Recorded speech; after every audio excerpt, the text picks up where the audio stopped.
오늘 우리에게 허락해 주신 하나님의 말씀, 로마서 8장 26절부터 30절까지 말씀입니다. 한 목소리로 읽어보도록 하겠습니다. 이와 같이 성령도 우리의 연약함을 도우시나니 우리는 마땅히 기도할 바를 알지 못하나 오직 성령이 말할 수 없는 탄식으로 우리를 위하여 친히 간구하시느니라. 마음을 살피시는 이가 성령의 생각을 아시나니 이는 성령이 하나님의 뜻대로 성도를 위하여 간구하심이니라. 우리가 알거니와 하나님을 사랑하는 자 곧 그의 뜻대로 부르심을 입은 자들에게는 모든 것이 합력하여 선을 이루느니라. 하나님이 미리 아신 자들을 또한 그 아들의 형상을 본받게 하기 위하여 미리 정하셨으니 이는 그로 많은 형제 중에서 맏아들이 되게 하려 하심이니라. 또 미리 정하신 그들을 또한 부르시고 부르신 그들을 또한 의롭다 하시고 의롭다 하신 그들을 또한 영화롭게 하셨느니라. 아멘. 우리가 지난주에 이어서 그 예수를 바라보자 라는 제목으로 우리가 지금까지 공부하지 않았습니까? 그 예수를 바라본다는 게 무엇인지, 또 예수 안에서 우리가 더 이상 정죄함이 없게 되어졌다 라고 말씀하셨는데, 그 정죄함이 없다는 것이 무엇인지, 또 정죄함이 없게 되어졌다면 우리 이제 죄와 상관없게 되어졌는데 그 뒤에 또 왜 너희가 열심을 내라, 첫사랑을 회복해라, 피 흘리기까지 싸워라, 이런 말씀들이 이어져서 있는 것인지, 우리가 신앙의 기본적인 그 믿음의 원리를 명확하게 구별해야 될 필요성을 또 다시 느끼게 되어서 오늘 8장 본문을 지난주에 이어서 다시 한번 저희 믿음에 대한 개념을 더 명확하게 하기 위해서 오늘 이 본문을 선택했습니다. 우리 안에 하나님께서 주시려고 하는 구원, 그 믿음의 실체가 무엇인지 다시 한번 잘 정리하는 시간이 되었으면 좋겠습니다. 자, 우리가 공부했듯이 지난주에 바울이 이렇게 고백하잖아요. 자신이 마음으로는 하나님의 법을, 육신으로는 죄의 법을 섬긴다. 이제 그걸 알게 됐다는 것이죠. 성령이 오셨다고 해서 내 안에 성령의 법으로 가득 차서 육신의 법과 상관이 없게 살게 되어질 줄 알았는데 그게 아니더라. 여전히 내 육신으로는 죄의 법을 섬기고 마음으로는 성령이 오셨기 때문에 하나님의 법을 섬기더라. 그런데 그럼에도 불구하고 그리스도 예수 안에 있는 자는 결코 정죄함이 없다.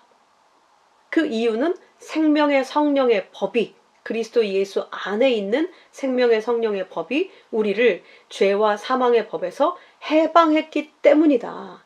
그래서 이제 내 몸으로는 여전히 죄의 법을 섬기는 그런 모습들이 나타나는데 생명의 성령의 법이, 죄와 사망의 법이 나를 정죄하는 것으로부터 해방시켰기 때문에 이제는 다시는 내가 정죄받지 않게 되었다. 이렇게 말씀하고 있는 겁니다.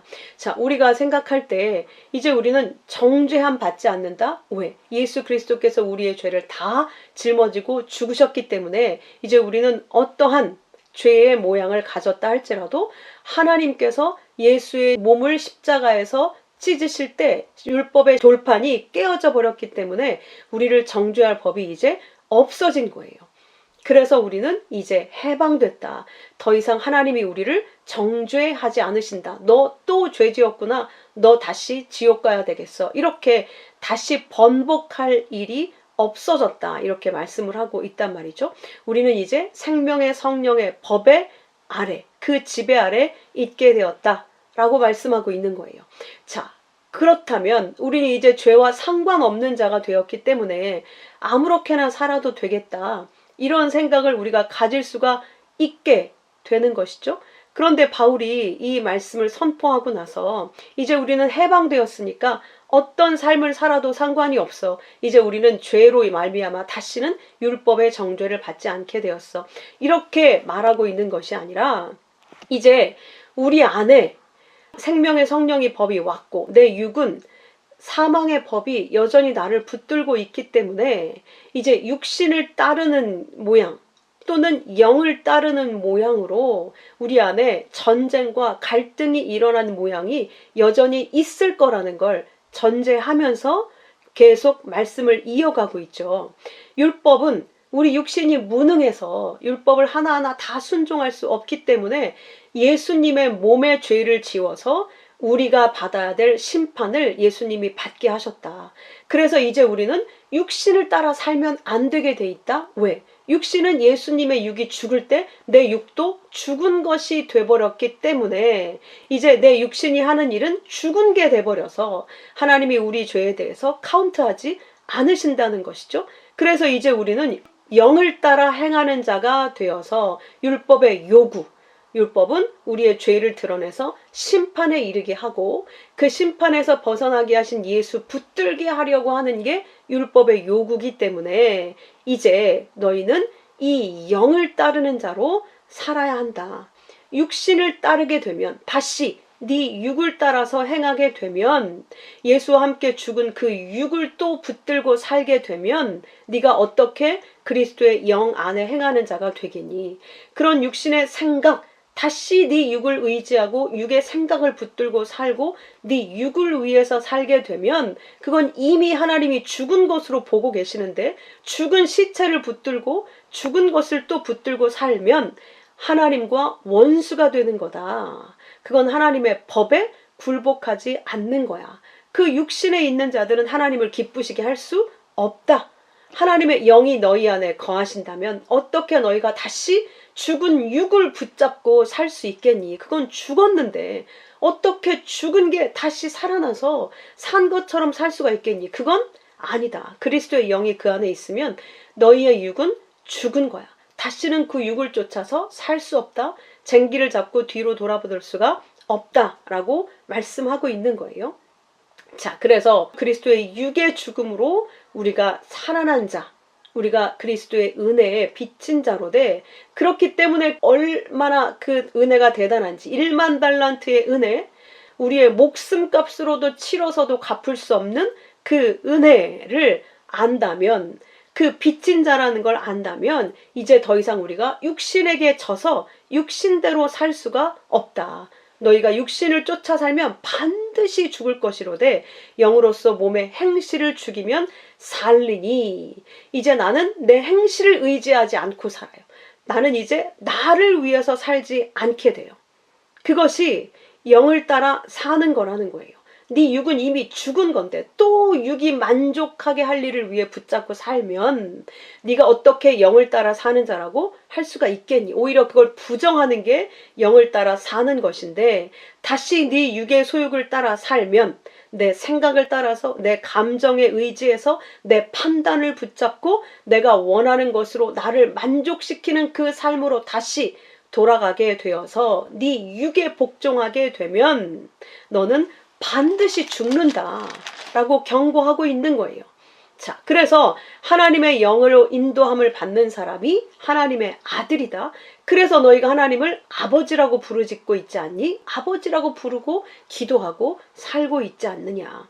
너희가 아버지라고 부르는 그 하나님께 내가 하나님의 아들임을 증언하는 자가 바로 성령이신데 성령이 나를 하나님의 자녀인 것으로 증언하고 계신데 그 자녀, 성령이 증언하는 자녀라면 너희는 그리스도와 함께할 상속자다.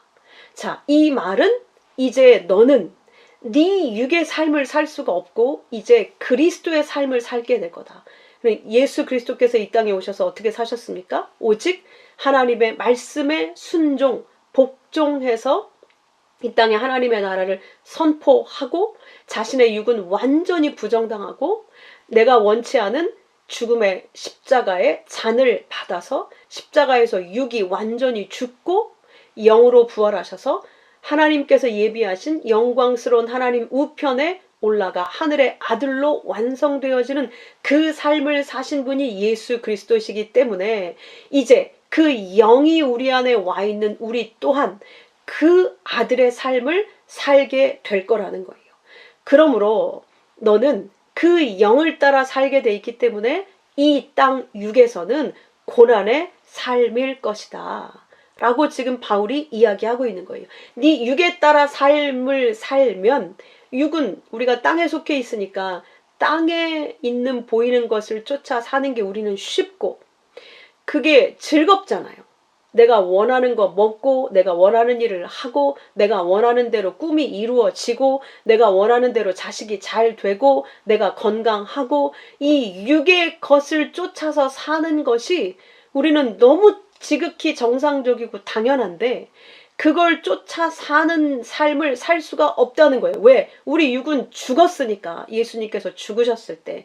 그래서 예수님께서 이 땅에 사셨던 것처럼 그것이 부정당하고 하나님의 나라가 침범되어져서 우리 안에 나라가 임하여져 있기 때문에 이제 그 하나님의 법에 순종해서 살게 되어져 있다. 그 하나님의 법은 육을 부정당하는 거란 말이에요. 내 만족과 내 생각을 위해서 내 원하는 것을 위해서 나를 영광스럽게 하는 그런 삶을 살 수가 없게 되어져 있기 때문에 그게 바로 고난인 거예요.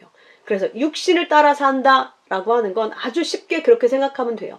나를 의지해서 내 생각과 내 판단에 따라 내가 원하는 바를 사는 것을 육신을 따라 산다. 네페시, 우리가 네페시라고 하잖아요. 본능이라는 의미를 가지고 있어요. 그러니까 우리 육이 원하는 건 내가 훌륭하게 되고 내 육이 영광스럽게 되고 내 육이 자랑스럽게 되고 그걸 한마디로 성경이 표현해 주시고 계시죠. 육신의 정욕, 안목의 정욕, 이생의 자랑. 우리 육이 원하는 건 딱 그거예요. 육신의 정욕, 안목의 정욕, 이생의 자랑. 그게 전부예요. 그걸 붙잡고 살면 하나님과 원수가 되고 그들은 하나님의 영이 들어온 자가 아니라는 거죠. 하나님의 영이 들어왔으면 이제 그것을 하나씩 다 부정시켜가는 일을 하신다. 그래서 고난이라는 거예요. 근데 그 고난은 나중에 나타날 예수님이 육으로 이 땅에 오셨다가 영광스러운 하나님의 아들로 부활한 그 몸을 목격하지 않았습니까? 이 땅에 있던 자들이 그 영광스러운 자리로 우리가 가기 위해서는 이 육이 내가 아니라는 것으로 부정을 당해야 된다는 거예요. 이게 나야 라고 끝까지 육의 나를 붙잡고 있으면 하늘의 아들인 그 영광스러운 하나님의 아들의 자리로 우리는 갈 수가 없어요. 우리는 이 땅의 육의 나를 붙잡으면 하늘의 아들로서의 그 영의 아들의 자리를 빼앗기는 것이고 우리가 그 하나님의 아들의 자리, 상속자로서의 그 아들의 자리를 붙잡으려면 이 땅의 육의 나를 버려야 돼요. 둘 중에 하나예요. 둘 다 있을 수는 없는 것이죠. 하늘에 속하던가 영에 속하던가 육에 속하고 땅에 속하던가 둘 중에 하나란 말입니다. 우리가 이 땅의 육의 나를 붙잡으면 하늘의 영의 나를 잃어버리는 것이고 우리가 하늘의 영인 나를 원한다면 예수 그리스도를 붙들고 하늘의 아들이 되어지는 것이고 우리가 이 땅의 나를 포기하지 못하고 나를 끝까지 붙들게 되면 우리는 하늘의 아들의 자리를 포기하게 되는 거란 말이죠. 그런데 모든 피조물이 그걸 원한다는 거예요. 그 온전한 평안과 자유와 하나님의 사랑 안에 거하는 것을 원치 않는 피조물이 어디 있겠습니까? 받지 못하고 알지 못해서 얻을 수 없는 것이죠. 우리는 그걸 소망해요. 우리가 진짜 원하는 건 이 땅에서 줄 수 없는 것이라는 걸 이미 우리는 말씀을 통해서 배웠습니다. 그럼에도 불구하고 우리 육의 본능, 이 네페시, 아직도 내 육의 껍질을 벗지 못한 나는 돌아서면 하나님의 말씀을 잊어버리고 내 생각과 판단을 의지하고 또 내 만족을 위해서 달려가더라는 거예요. 그래서 우리에게 오늘 말씀의 본문처럼 성령을 통해서 도우시게 하셨다는 거예요. 성령을 보내서.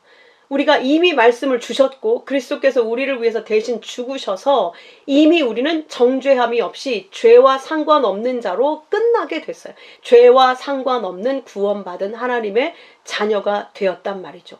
그럼에도 불구하고 이 육이 여기서 죽기 전까지는 여전히 죄의 법 아래 내가 다시 또 돌아가고 하나님의 말씀을 읽는 순간 또 그 자리로 돌아가고 자, 그걸 쉬운 말로 바꾸면 우리는 하나님의 성령이 오신 이후로부터 그리스도의 십자가의 보혈의 능력을 믿은 이후로부터는 우리는 철저히 어떻게 살아야 되는가? 믿음만으로 살아야 됩니다. 하나님이 우리에게 주신 말씀만을 근거로 말씀을 붙잡고 하루의 삶을 말씀에 복종하는 삶을 살아야 돼요. 그게 아들의 삶이고 영에 속한 자의 삶이고 성령을 따라 사는 자들의 삶인 거죠. 그런데 우리가 우리 말씀을 잊어버리고 그 말씀에서 등을 돌리고 또 내 육의 본능을 가지고 내 육의 감정과 생각에 따라 살더라는 거예요. 그게 우리의 연약함인 거예요. 무력함인 거예요. 하나님의 말씀에 복종하는 것, 그게 싫은 거예요. 그게 왜 싫을까요? 하나님의 말씀은 네 원수를 사랑해라. 네 이웃을 네 몸과 같이 사랑해라. 용서해. 이 말씀이잖아요. 사랑하라는 말씀 자체가 나를 부정하는 거예요. 나는 저 사람을 사랑하고 싶지 않아요. 사사건건 나에게 기분 나쁘게 하고 내가 원하는 대로 맞춰주지 않아요. 그래서 당연히 미움이 나오고 관계도 끊어버리고 싶고 싫어요. 그렇죠? 그럼에도 불구하고 우리는 말씀에 의해 하나님, 저를 좀 도와주십시오. 제가 절대 이렇게 살 수 없습니다. 내 육은 여전히 미운 마음으로 가고 싶고 관계를 끊는 것으로 가고 싶고 나를 지키고 보호하고 싶습니다. 그런데 하나님은 오히려 그 원수된 자에게 머리에 숯불을 쌓아놓고 오직 사랑으로 갚아주래요. 하나님의 사랑을 오히려 전해주래요. 그래서 요나한테 그 말씀을 주시는 거잖아요. 요나야, 너 니느웨 가서 복음 전해. 너 회개하라고 얘기해. 그러고 싶지 않아요. 그런 사람에게는 하나님의 말씀도 감추고 싶어요. 사랑 안 주고 싶어요. 그런데 그걸 하라고 하세요. 그게 나를 부인당하고 그 말씀에 나를 복종시키는 겁니다. 그런데 하나님이 그런 마음을 가지고 있는 요나를 나무래고 저주하시고 욕하지 않으시죠. 어떻게 가르치시는가? 내가 이제 회개차는 멸망한다고 선언했으니까 이 성이 무너지는 걸 봐야겠다. 그리고 기다리고 있잖아요. 끝까지. 하나님이 말씀하신 대로 심판하셨으면 좋겠으니까. 내가 싫어하는 대상이니까. 그런데 하나님이 박넝쿨로 햇빛을 가려주셨다가 한순간에 그걸 걷어버리시지 않습니까? 그걸 투덜투덜 불평하니까 봐라 얘야. 너는 아무것도 아닌 그 식물 하나 사그라드는 걸 그렇게 아까워하는데 너를 위해서 아까워하는데 내가 나의 영광, 내 영광을 위해 창조한 이 피조물들을 멸하는 것을 기뻐하겠니? 나는 저들을 살리기를 원해. 내 사랑을 주고 내 말을 주어서 내 영광을 나타내는 자들로 아름다운 삶을 살게 하기를 원하지 멸하기를 원하는 게 내 마음이 아니다. 그걸 가르쳐 주세요. 그러니까 우리는 하나님의 영이 오면 하나님께 철저히 순종하고 하나님의 말씀을 믿고 말씀만을 의지해서 말씀에 순종하는 믿음의 삶을 살아야 하는데 언제나 우리의 삶의 현장에서는 그 믿음에 실패하더라는 거예요. 말씀을 일부러 잊어버리고 일부러 순종하고 싶어 하지 않아요. 왜? 내가 원치 않는 거니까. 나는 정말 싫으니까 그게. 그런데 하나님이 하나씩 가르쳐 가시는 거죠. 아이 가르치듯이. 봐라 얘야. 네가 이것도 아끼는데 내가 너를 아끼지 않겠니? 내가 내 백성을 아끼지 않겠니? 그러니까 그 하나님의 사랑을 보는 건 내 자신을 부정당하는 겁니다. 나는 이렇게 사랑이 없구나. 내 안에는 아무것도 없구나. 그냥 내 거니까 지키려고 하는 거지. 내가 소유한 내 자식, 내 재산, 나를 행복하게 하는 그것들 없어지면 내가 힘들까봐 내 거를 지키려고 하는 거지.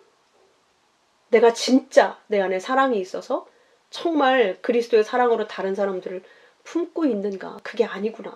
그걸 그렇게 하나님에 의해서 설득당하고 내 자신 안에 있는 것이 무엇인가를 이렇게 다 들켜가게 된다는 거예요. 그걸 성령께서 하나하나 우리의 무력함을 도우시면서 가르쳐 가시는 거죠. 그래서 우리는 어떻게 구해야 될 바를 알지도 못하고 구해야 될 걸 알아도 구하고 싶어 하지 아니하는데 성령이 말할 수 없는 탄식으로 우리를 위하여 친히 간구하신다는 거예요. 애초에 우리는 하나님의 말씀이 아닌 뱀의 말을 듣고 시작을 했습니다. 하와가 뱀의 말을 듣고 먹지 말아라 라고 한 그걸 먹고 선악 판단자가 돼서 지가 지금 주인 노릇을 해서 이 역사가 이렇게 비참하게 멸망해 가고 있지 않습니까? 우리도 그래서 멸망해 가고 있는 것이죠. 그런데 이제 성령이 오셔서 하시는 한 가지 일은 아버지만 믿게 하는 거예요. 아버지의 말씀만 믿게 하는 그 순종의 훈련을 시키시는 거예요. 우리는 그 말씀에 복종할 능력이 없어요. 무력해요. 우리는 항상 뱀의 말이 더 좋아요. 자, 너 내 말만 들으면 세상 전부 줄게. 내 말만 들으면 건강을 줄게. 내 말만 들으면 인기를 줄게. 그래서 이 세상 사람들이 악에게 자기 영혼을 팔아버리지 않습니까? 정말 심심치 않게 모든 영화나 드라마에서 내가 원하는 이것만 할 수 있으면 악마에게 내 영혼이라도 팔겠어. 이런 말을 해요, 실제로. 그게 우리예요. 내가 원하는 것만 이루어질 수 있다면 악마에게 내 영혼이라도 팔겠다. 그래서 이 땅의 모든 인간들은 자기가 원해서 지옥을 가는 겁니다. 하나님이 원해서 그들을 지옥 보내는 게 아니라는 거예요. 우리도 역시 내가 원하는 나의 삶을 살고 싶어 하기 때문에 하나님이 이대로 놔두시면 우리는 전부 지옥 갈 수밖에 없어요. 우리가 듣기 좋아하는 말은 뱀의 말이에요. 하나님이 말씀을 네 배를 채울 그 떡으로 삼아. 하나님께서 주신 그 너의 신분, 너의 믿음을 너를 증명하는, 내가 하나님의 아들이기 때문에 이렇게 대단하다 증명하는 것으로 삼아. 그렇게 하나님을 우상으로 삼아서 이 세상에서 유명하고 훌륭하고 존경받고 내가 뿌듯한, 내가 만족스러운 그 삶을 살아. 내가 해줄게. 모두가 거기를 쫓아가고 있는 거예요. 근데 하나님은 오히려 그런 것들을 전부 다 하나씩 하나씩 끊어버리기 시작하는 거죠. 내가 의지하는 것을 하나씩 성령을 보내셔서 너 그거 믿으면 죽어. 안 돼. 그래서 그걸 믿지 못하게 하시고 끊어버리시고 그런 상황에서 배신을 당하고 억울한 일이 당해지고 그게 갑자기 하나님이 빼앗아 가시는 것처럼 느껴지는 일들이 생기는 거예요. 그걸로 네가 사는 게 아니라는 걸 하나님이 가르쳐 주셔야 되기 때문에 때로는 치워버리기도 하고 없애버리기도 하고 실패하기도 하시고 내가 그렇게 공들였던 게 무너져 버리기도 하는 것입니다. 근데 그래야 살아요. 그걸 내 생명으로 내 만족으로 붙잡고 이것으로 나를 살리려고 하면 우리는 이 땅의 것을 붙잡고 마지막 날 멸망의 지옥으로 떨어지게 되기 때문에 하나님이 그것들을 하나씩 쳐내 가시는 겁니다. 그래서 성령께서 우리 안에 오셔서 탄식하며 우리를 위해 간구하신다는 거예요. 그 육의 본성을 따르지 않고 자신의 생각, 욕심, 자기가 원하는 그 비전, 꿈, 자기를 만족시켜가게 하는 내 육의 네페시적인 그 본능을 쫓아 살아가는 것을 끊어버리고 그건 나를 죽여가는 거니까 나를 살리실 그리스도의 말씀을 붙잡고 예수님처럼 하나님의 말씀을 붙잡고 예수님처럼 복종하게 되도록 성령께서 우리 안에 기도하신다는 거예요. 탄식하며 기도하신다는 거예요.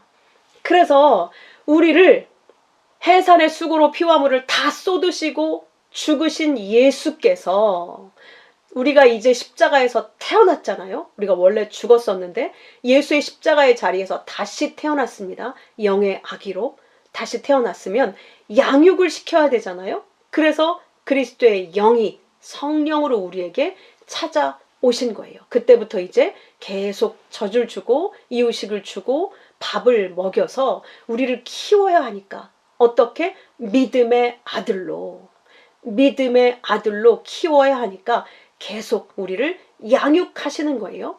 자, 그래서 우리가 그 키우시는 대로 자라나야 하는데 우리는 원래 무화과 나무예요. 내가 시퍼렇게 살아서 절대 내가 스스로 열매가 돼서 내가 떨어지지 않고 내가 열매가 되려고 애를 쓰는 자들인데 누가복음 13장 7절에 보면 그 무화과 나무를 포도원에 갖다가 심어서 자라게 하는데 아무리 기다려도 열매가 없죠? 당연하죠. 무화과가 어떻게 포도나무 열매를 맺겠습니까? 자, 그런데 그걸 뽑아서 버리라고 하는 주인의 말씀 앞에 한 농부가 막아서서 한 번만 기다려 주십시오. 제가 거름을 주고 잘 가꾸어서 열매를 내게 하겠습니다. 주님께서 죽으셔서 하늘의 미랄로 썩어서 우리 안에 오셔서 우리를 다시 살려내시겠다는 그런 말씀이죠. 근데 걸음을 주다라는 그 말 자체에 애곡 가운데 우리를 던진다는 뜻이 들어있어요. 그래서 그때부터 이제 주님께서 우리 안에 들어오셔서 이제 내가 원하는 본능을 거슬려서 주님이 이끌어 가시는 대로 사는 그 고난 가운데, 애곡 가운데, 내가 망해가는 애곡 가운데 던져서 우리를 하나님이 기뻐하시는 성령의 열매, 사랑, 희락, 화평, 온유, 오래 참음, 충성, 절제, 이런 하나님이 기뻐하시는 그 순종의 열매, 믿음의 열매를 반드시 내게 하신다. 죄는 한 가지라고 말씀드렸잖아요. 믿지 않는 게 죄. 우리는 절대 우리 힘으로 믿을 수가 없어요. 하나님의 말씀만 믿고 우리의 삶을 순종할 수가 없잖아요. 우리가 오늘도 느끼고 있잖아요. 근데 그 죄에 대해서 예수를 죽이심으로 선결제로 끝내시는 거예요. 그래서 우리가 아직 믿음이 없는데 너는 이제 믿는 자야. 너는 믿음의 아들이야. 너는 영의 아들이야. 라고 먼저 선포를 해 놓고 그 이후부터 우리 안에 믿음을 하나하나 가르쳐 가시는 거예요. 요나를 가르치셨듯이, 아브라함을 가르치셨듯이. 아브라함도 마찬가지죠. 아직 생식 능력에 있을 때 그에게 약속하셨어요. 자기 종을 자기 상속자로 삼으려고 한 아브라함한테 아니야, 내가 네 자식을 하늘의 별처럼 줄 거야 라고 약속하시잖아요. 15장에서. 그렇죠? 약속을 하셨어요. 근데 아직 자기가 능력이 있으니까 그걸 믿었단 말이에요. 근데 그 믿음을 의로 여기시고 너는 이제 믿음의 의가 된 자야. 너는 의인이야. 이렇게 의로 여겨주시고 선포해 놓으시고 그 뒤에부터 나타나는 일은 믿음 없는 일만 나타나죠.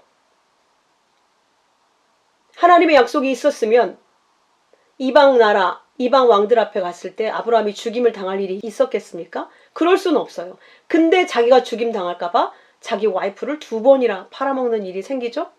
하나님이 분명히 내가 너에게 자손을 줄 거야. 하늘의 별처럼. 그렇게 약속하셨으면 믿으면 되는데 25년 동안이라 아무것도 없어요. 그러니까 결국 이스마엘을 만들어내죠. 그러니까 너는 이제 의인이야. 네 믿음을 내가 의로 여긴다. 믿음의 사람이라고 칭해 놓고 그 뒤에 나타나는 건 얼마나 우리가 믿음이 없는지, 얼마나 아브라함이 믿음이 불가능한지를 계속 보여주고 있는 거예요.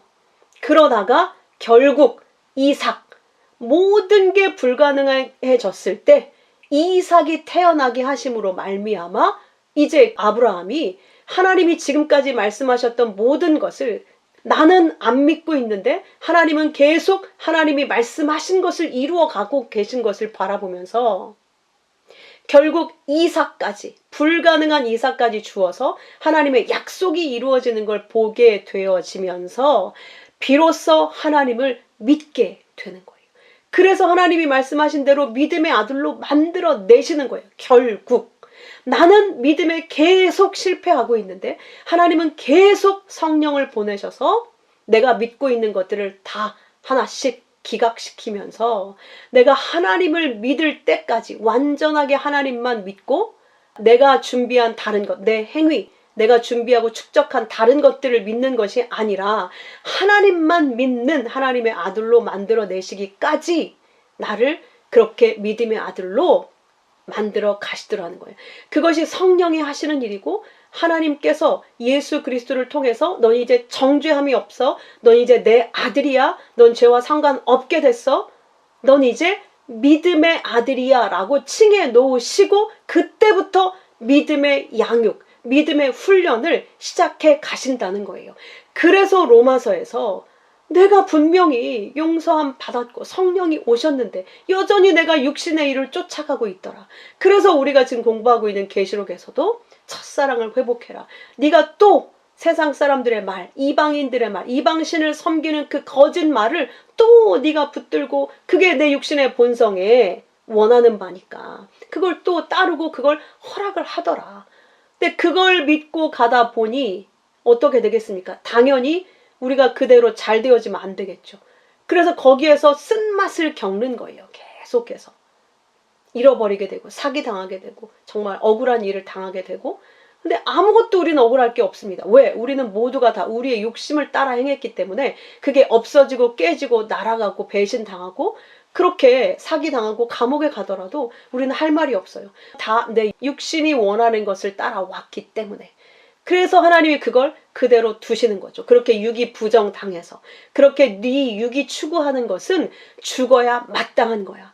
그래서 내 아들 예수가 십자가에 죽었고 네 자신의 욕망과 네가 원하는, 네가 추구하는 네 본성적인 것들이 자꾸 깨지고 부정당해 가는 거야. 네가 원하는 대로 계속 먹어봐라. 결국 너는 병들게 되고 죽게 되는 거야. 네가 원하는 그 영광과 미래, 네가 원하는 네 비전, 그거를 계속 추구해 가봐라. 그게 진짜 너를 행복하게 하나. 그것 때문에 넌 오히려 네 명예가 실추되고 사람들로부터 질타를 당하고 고통을 겪고 그런 일들을 겪게 될 거야. 너를 행복하게 해주고 명예를 줄 줄 알았지만 그게 오히려 나를 감옥에 집어쳐넣더라. 이걸 알게 되는 거란 말이죠. 그래서 하나님이 우리에게 주시는 모든 것들은 그걸 의지해서 한번 잘 살아서 네 믿음을 증명해봐라 라고 주신 것이 아니라 그게 아니라는 걸 알게 하려고 주신 거라는 걸 반드시 기억해야 됩니다. 우리에게 주신 모든 건 그게 아니라 하나님께 순종하기를 배우라고, 그게 너를 행복하게 해주는 게 아니고 네 생명을 줄 수 있는 것이 아니라 내 말이 너에게 행복을 주고 생명을 주고 사랑을 주고 안식을 주고 네가 원하는 진짜 그 온전한 만족은 나에게 순종할 때, 내 사랑으로 만족할 때 있는 거야 라는 걸 가르쳐 주기 위해서 모형의 역할을 하는 거예요. 그래서 그 진짜를 알게 되면 모형은 이제 필요가 없게 되어지는 것이죠. 그렇게 우리가 진짜 아들로 완성되어지는 겁니다. 그래서 마음을 살피시는 이가 성령의 생각을 아시나니, 하나님이 우리의 마음을 살피시는 분이죠. 그가 성령의 생각을 알아요. 그래서 성령이 하나님의 뜻대로 성도를 위해 간구하게 하셨다는 거예요. 하나님의 뜻은 무엇입니까? 한 가지밖에 없어요. 분명히 예수님이 말씀하셨죠. 내 아버지의 뜻은 나를 믿어 영생을 얻는 것이라고 분명히 말씀하셨습니다. 하나님의 뜻은 다른 데 있지 않습니다. 오직 우리에게 믿음 주셔서 아들로 만드시는 거예요. 예수 그리스도를 통해 예수 그리스도와 같은 아들이 되어지는 것이 아버지의 유일한 뜻이에요. 그래서 로마서 1장 17절에도 복음에는 그 하나님의 뜻, 의가 나타나서 믿음을 통해서 믿음에 이르게 한다.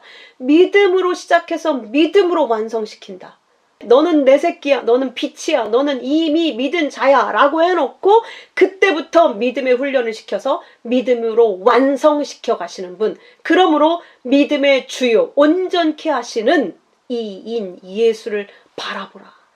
이제 믿음이 없는 자리에서 너는 믿음의 아들이야 라고 시작을 해서 반드시 그 말씀대로 믿음으로 완성이 되어질 거야. 그게 하나님의 약속이에요. 그래서 우리가 알거니와 하나님을 사랑하는 자, 곧 그 뜻대로 부르심을 입은 자들에게는 모든 것이 합력하여 선을 이루느니라. 그러니까 우리에게 일어나는 일, 성령을 받은 자들에게서 일어나는 모든 일은 선에 이른다. 선은 하나님이 선이시잖아요. 하나님께 이르게 돼 있다는 거예요. 하나님의 생명에 이르게 돼 있다는 거예요. 근데 우리가 겪는 건 매일 죽을 것 같은 거예요. 내가 부정당하니까. 그게 아니라고 하나님 말씀하시니까. 내 말을 붙잡으라고 하시니까. 네 생각 버리고 내 약속을 붙잡어. 네가 가난한 자 같지만 부유한 자다. 그럼 그 약속을 붙잡아야죠. 하나님 난 이것도 없고 저것도 없는데 너무 가난한, 아니라잖아요. 하나님이 너는 가난하게 보이지만 부유한 자야. 네가 병든 것 같지만 완전한 자야. 고린도서에서 말씀하시고 있지 않습니까? 그럼 그걸 붙잡아야죠. 왜 지금 내 보이는 현실을 붙잡겠습니까? 그게 불신이에요. 그게 믿음 없음이에요. 하나님의 말씀을 붙잡아야 되죠.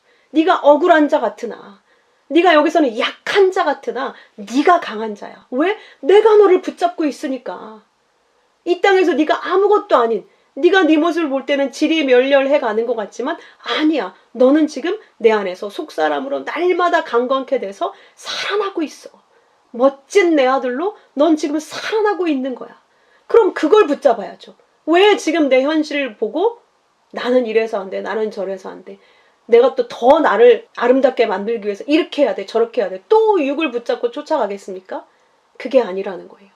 그러므로 우리는 날마다 하나님의 말씀 앞에 서 있는 거예요. 오늘 내가 하나님의 말씀을 믿어서 사는가, 아니면 내가 보이는 대로 내 육의 모습을 바라보고 또 내 생각과 내가 원하는 나를 만족시켜줄 그것을 붙잡고 의지하고 사는가? 우리는 날마다 그렇게 하나님의 눈앞에 성령 앞에 성령의 이끌리심을 받아서 그렇게 사는 거예요. 내가 그렇게 하나님의 말씀에 순종해서 가면 좋을 텐데 그렇지 않고 또 내가 육의 본성을 쫓아 따라간다? 그러면 성령께서 어떻게 하셔야겠습니까? 그거 아니라는 거 가르쳐 주셔야 되니까 그게 또 깨지고 그걸 통해 상처받고 그걸 통해서 또 고통을 겪고 이런 일을 또 계속 겪어야 되는 거예요. 어쩔 수 없어요. 내가 성령께 순종하고 하나님의 말씀에 순종하기를 포기하고 하나님의 말씀만 믿는 그걸 포기하고 내 생각을 따라 또 가게 되면 그걸 계속 해가면 그것 때문에 망하는 일을 우리가 겪어야 된단 말입니다. 그런데 그걸 겪어도 뭐 어쩔 수 없어요. 우리가 원한 거니까. 근데 하나님이 그걸 뭐라고 하지 않으시고 이미 정죄함은 우리에게 사라졌으니까 그걸 통해서 아브라함처럼 요나처럼 배워가는 거예요. 아, 그렇구나. 아버지의 말씀만 진짜구나. 아버지의 말씀만 나를 살리는 거구나. 나머지는 다 당장은 나를 만족시키게 해주고 내가 육신으로 부유해지는 것 같은데 결국 그게 나를 죽이는 거구나 라는 걸 알게 된다는 거예요. 그래서 우리의 모든 것은 하나님께 이르도록 성령께서 기도하면서 역사하고 계신다. 그래서 29절에 하나님이 미리 아신 자들을 또한 그 아들의 형상을 본받게 하기 위하여 미리 정하셨으니 이렇게 성령에 의해서 선으로 가게 하실 자들을 미리 정하셨다고 말씀하시죠. 그리고 그 미리 정한 자들은 아들의 형상을 본받게 하기 위해서 또 말씀하시잖아요. 예수 그리스도의 삶을 그대로 우리가 살게 된다는 거예요.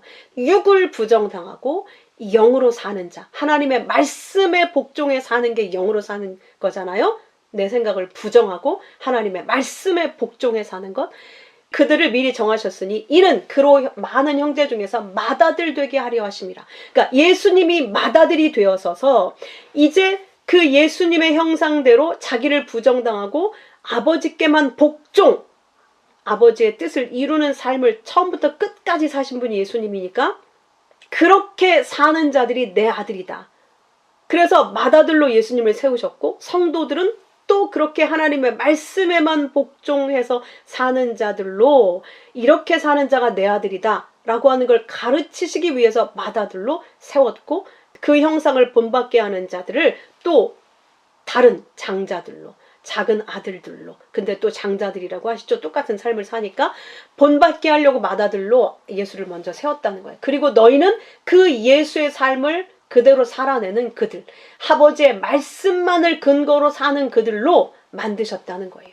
그래서 너희는 이제 옛날 너라고 생각하면 안 돼. 너희는 옛날의 너희가 아니야. 너희는 이제 네페시가 아니고 하이 네페시 하야. 내 생명이 들어와 있는 너야. 넌 새로운 너야. 아브라함을 아브라함, 사레를 사라라고 하는 데는 헤이가 들어갔다고 말씀드렸잖아요. 헤이는 하나님의 호흡, 생기, 생명. 이제 나는 육의 나가 아니에요. 절대 나는 내 본성대로 살면 안 되는 자예요. 그럼 죽어요. 죽은 자예요. 이제 하나님이 이끄시는 대로 말씀에 복종해서 살아야만 산 자란 말이죠. 그래서 너희는 새 사람을 입었다. 너희를 창조하신 이의 형상을 따라 지식에까지 새롭게 하심을 입었어. 너희는 더 이상 예전의 너희가 아니야. 예전의 너라고 생각하고 또 예전의 상처를 붙들고 그걸 가지고 붙잡고 살고 아니라니까. 얼마나 가르쳐줘야 우리가 그 옛 나에서 벗어날 수 있겠습니까? 여러분 거기서 끊어지셔야 돼요. 더 이상 나는 이 땅의 육체, 혈육의 내가 아니에요.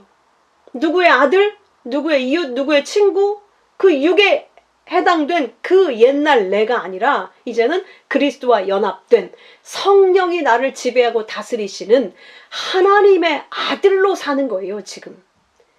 하나님의 아들임에도 불구하고 여전히 아버지를 믿지 못하고 말씀을 믿지 않고 여전히 내 육의 본성에 따라 내 생각과 판단에 의지해서 사는 또 육을 쫓아 살려고 하는 그것에서 벗어나게 하시는 그 훈련을 받고 있는 하나님의 아들이라는 걸 반드시 기억하셔야 됩니다. 여러분이 고통스러울 때, 또 우울할 때 내가 왜 또 이렇게 마음이 이상해지지? 명확히 그때는 한 가지 이유밖에 없어요. 내가 말씀을 의지하고 있지 않기 때문이에요. 또 내 감정을 의지하고 생각을 의지하고 판단을 의지하고 있기 때문에. 그러므로 얘들아, 너는 이제 나와 연합된 새 피조물이야. 네 지식도 이제는 이 세상에 대한 지식, 너에 대한 지식을 갖고 있던 그 자가 아니라 영의 지식, 하늘의 지식, 나를 너에게 다 알려준 하나님의 지식을 갖고 사는 자야. 너는 이전의 네가 아니다. 새로운 피조물이야. 그러므로 너를 깨끗하게 해라. 죄인들아, 손을 깨끗하게 해라. 두 마음을 품은 자들아, 마음을 성결케 해라. 더 이상 선악으로 너를 판단하지 말고, 세상을 판단해 보지 말고, 하나님의 말씀만을 근거로 해서 너를 보고 세상을 바라봐라. 그러면 네가 걱정할 게 뭐가 있고, 우울할 게 뭐가 있고, 염려될 게 뭐가 있고, 부러울 게 뭐가 있고, 네가 준비할 게 뭐가 있겠어. 아버지가 다 책임졌는데, 이미 죄에 대해서도 책임졌고 노후뿐만 아니라 영생을 아버지가 이미 책임지고 이끌고 가고 있는데 뭐가 걱정이니? 뭐가 염려니? 뭐가 두렵니? 그러지 마. 좌로나 우로나 치우치지 말고, 선으로든 악으로든 네가 생각하는 그거에 치우치지 말고 오직 내 말만 의지해라. 내가 너에게 준 내 말만 의지해. 그 말씀이 너를 이끌고 갈 거야. 그 말씀이 너를 깨끗게 할 거야. 그 말씀만 믿는 네가 정결한 거야. 너는 미리 내가 창세전에 정한 거고, 그래서 너를 내가 부른 거고, 그래서 너를 내가 의롭다고 한 거야. 이게 다 부정과거예요. 이미 완성된 거예요. 미리 정하신 자를 부르셨다.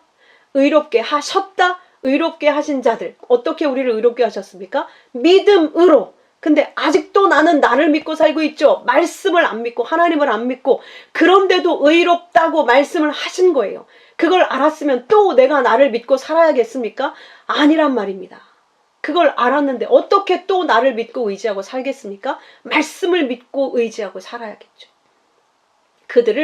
그 믿음으로 사는 그들을 영화롭게 하셨다. 이것도 완성이에요. 부정과거. 그러므로 우리는 이렇게 하나님이 예정하셔서 부르셔서 의롭다 하셨고 영화롭게 하신 믿음의 아들들이라는 걸 반드시 기억하셔야 됩니다. 우리는 다른 곳으로 사는 자들 아닙니다. 오직 아버지의 말씀을 사랑하고 아버지의 말씀을 믿어 아버지의 말씀에만 복종하여 사는 자입니다. 아버지만 바라보고 오직 예수 그리스도, 믿음의 주요 온전케 하시는 그 예수만 바라보고 그 아버지의 사랑을 의지하여서 사는 자들입니다. 그래서 우리는 영화로운 자들입니다. 함께 기도하겠습니다. 아버지, 감사합니다. 우리가 지금까지 나를 의지하고 성령이 오셨음에도 불구하고 여전히 내가 원하는 것, 나를 만족시킬 수 있는 것, 내가 계획한 것을 따라 살려고 한 내 육의 본성을 이제 버리고 오직 주의 말씀을 더 깊이 사랑하고 가까이 하고 늘 말씀 속에 거해서 그 말씀이 나를 온전히 다스리심으로 말미암아 하늘의 아들답게 이 땅을 통치하는 그 믿음의 아들로 설 수 있도록 저희 모두에게 이 믿음의 은혜를 더하여 주시옵소서. 귀하신 예수 그리스도의 이름으로 기도하옵나이다. 아멘.